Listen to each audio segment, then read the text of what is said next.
Assalamualaikum warahmatullahi wabarakatuh. Kami dari kelompok 2 yang terdiri dari saya, Mita Nur Akidah, Widya Putri Astuti, dan Nur Laila akan menyampaikan mengenai manajemen kurikulum program studi S1 Kebidanan Universitas. Karakteristik program studi. Program pendidikan S1 Kebidanan adalah program studi yang bernaung di bawah Fakultas Kedokteran Universitas Milenial. Pembukaan program studi ini didasarkan atas analisis kebutuhan tenaga bidan baik secara regional maupun nasional.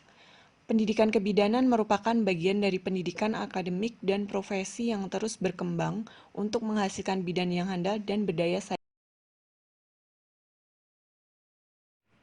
Sebagai tenaga kesehatan, bidan mempunyai tugas utama untuk memberikan pelayanan kebidanan dan kesehatan reproduksi kepada individu perempuan, keluarga, dan masyarakat.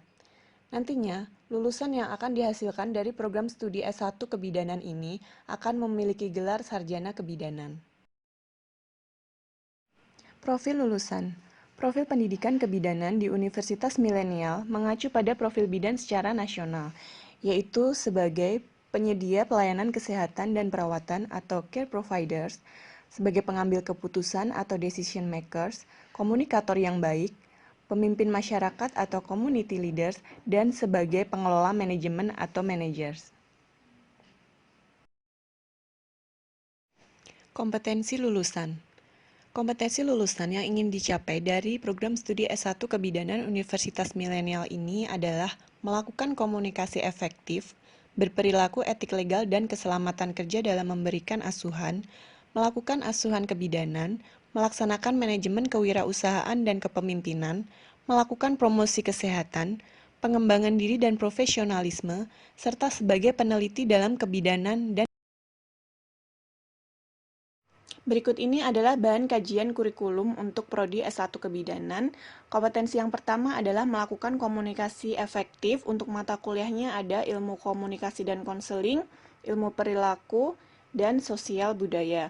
Kemudian untuk sistem asesmennya menggunakan assessment of, for, dan as learning, sedangkan untuk mata kuliah sosial budaya menggunakan assessment of dan for learning. Kemudian untuk metode pembelajarannya menggunakan SGD, roleplay, dan PBL. Kemudian untuk kompetensi yang kedua adalah berperilaku etik legal dan keselamatan kerja dalam memberikan asuhan.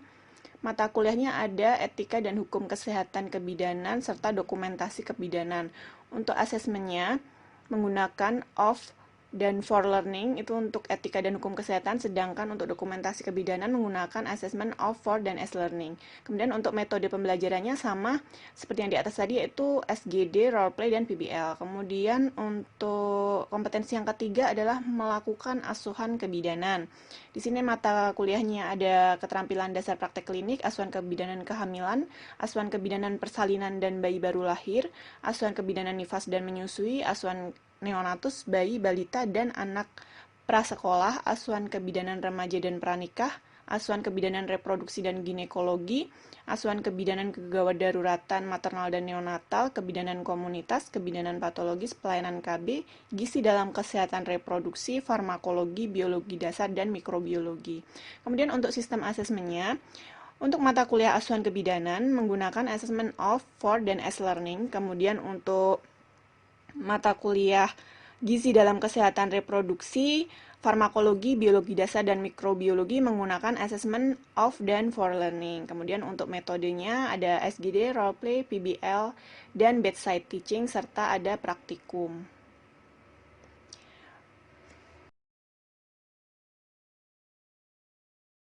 Untuk kompetensi yang keempat adalah melaksanakan kewirausahaan, manajemen, dan kepemimpinan. Mata kuliahnya ada ekonomi kesehatan, kewirausahaan, organisasi, manajemen, pelayanan kesehatan. Kemudian untuk asesmen yang digunakan adalah assessment of dan for learning, kecuali untuk mata kuliah kewirausahaan menggunakan assessment of, for, dan as learning. Kemudian untuk metode pembelajarannya menggunakan SGD, roleplay, dan PBL. Kemudian untuk kompetensi yang kelima adalah melakukan promosi kesehatan. Mata kuliahnya ada manajemen pemasaran kesehatan. Asesmen yang digunakan adalah assessment of, for, dan as learning. Kemudian untuk metode pembelajarannya adalah SGD, roleplay, dan PBL. Kemudian untuk kompetensi yang keenam adalah pengembangan diri dan profesionalisme. Mata kuliahnya ada konsep kebidanan, ilmu perilaku, bahasa Inggris, bahasa Mandarin, bahasa Arab, praktik klinik BPM, praktik klinik puskesmas, praktek klinik rumah sakit, dan mutu pelayanan kebidanan. Untuk sistem asesmennya menggunakan assessment of, for, dan as learning, kecuali untuk konsep kebidanan dan mutu pelayanan kebidanan menggunakan assessment of dan for learning. Dan untuk metode pembelajarannya ada SGD, PBL, role play, praktik, dan bedside teaching. Kemudian untuk kompetensi yang ketujuh adalah sebagai peneliti dalam kebidanan dan kesehatan. Mata kuliahnya ada filsafat ilmu, metodologi penelitian, biostatistik, dan skripsi. Untuk asesmennya digunakan adalah ada assessment of learning serta assessment of dan for learning. Kemudian untuk metodenya ada SGD, PBL, praktik, seminar, dan bimbingan tugas akhir.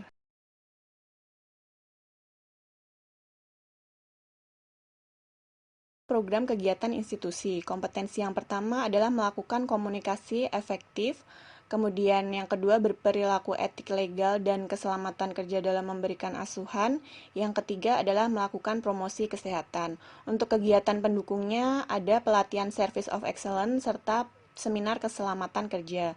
Kemudian kompetensi yang keempat adalah melakukan asuhan kebidanan. Yang kelima ada mengembangkan diri dan profesionalisme. Untuk kegiatan pendukungnya ada pelatihan hypnobirthing, pelatihan IVATES, pelatihan TOEFL, pelatihan IELTS, dan student exchange. Kemudian untuk kompetensi yang keenam adalah melaksanakan kewirausahaan, manajemen, dan kepemimpinan. Kegiatan pendukungnya adalah pelatihan kewirausahaan, termasuk pekan kewirausahaan mahasiswa. Masa studi untuk pendidikan S1 kebidanan diselenggarakan dengan beban studi sekurang-kurangnya 144 SKS, dengan beban normal belajar adalah 9 jam per hari atau 54 jam per minggu yang setara dengan 20 SKS per semester, dan ditempuh dalam masa studi selama 8 sampai dengan 10 semester maksimal.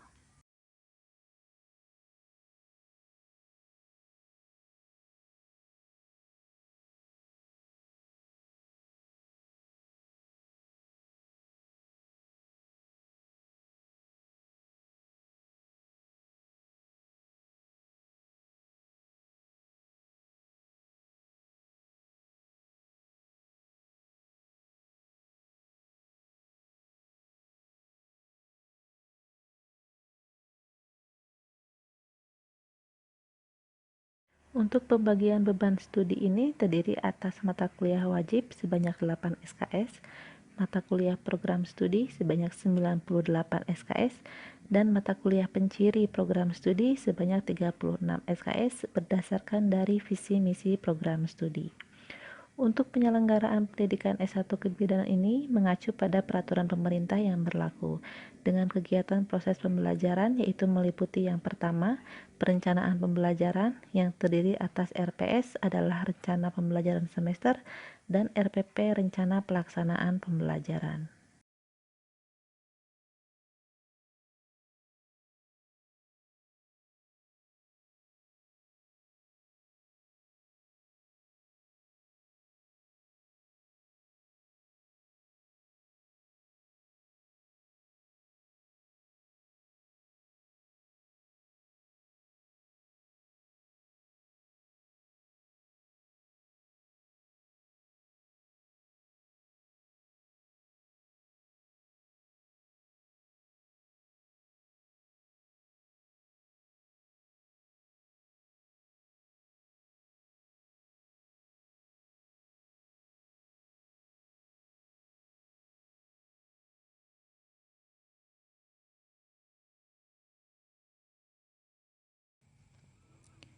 Pelaksanaan proses pembelajaran.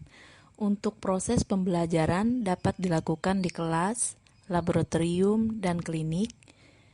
Dalam pelaksanaan pembelajaran terdapat beragam metode pembelajaran yang dapat digunakan untuk SCL, yaitu tutorial, role play, dan simulation.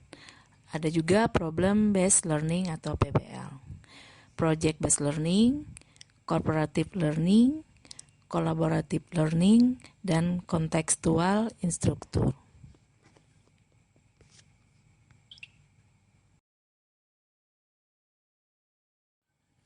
Dalam pelaksanaan pembelajaran laboratorium, dapat menggunakan metode demonstrasi, simulasi, dan tutorial.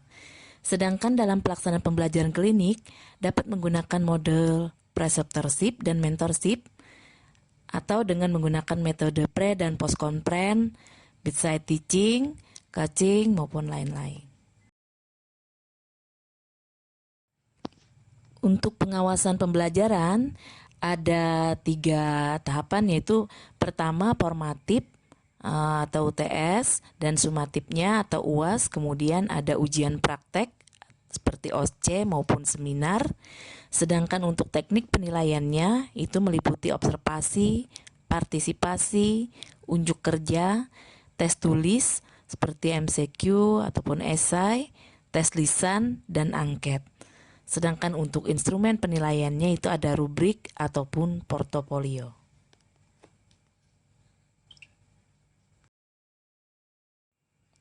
Untuk pengawasan pembelajaran terdiri dari daftar hadir mahasiswa, daftar hadir dosen, rekapitulasi nilai mahasiswa, kuesioner evaluasi dosen, serta laporan mata ajar. Sekian yang dapat kami sampaikan. Terima kasih. Assalamualaikum warahmatullahi wabarakatuh.